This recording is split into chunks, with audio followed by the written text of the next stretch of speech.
നിരപരാധിയായ മനുഷ്യനെ ഇങ്ങനെ ഉപദ്രവിക്കാൻ തുടങ്ങി.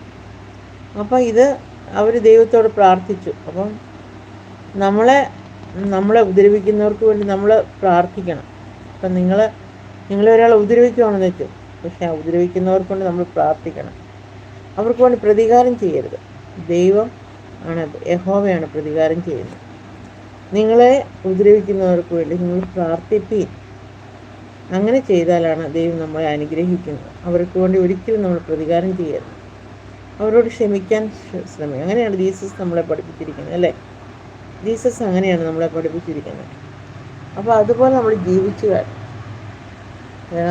Father forgive dum, they don't know what they are doing. Yes.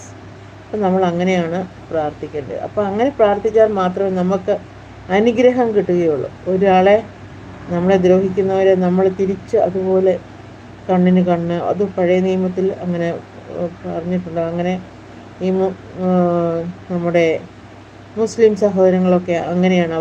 അവർ പകരത്തിന് പകരം ചെയ്യും. നമ്മളൊരിക്കലും അങ്ങനെ ചെയ്യരുത്. പകരത്തിന് പകരം ഒരിക്കലും ചെയ്യരുത്. നമ്മളെ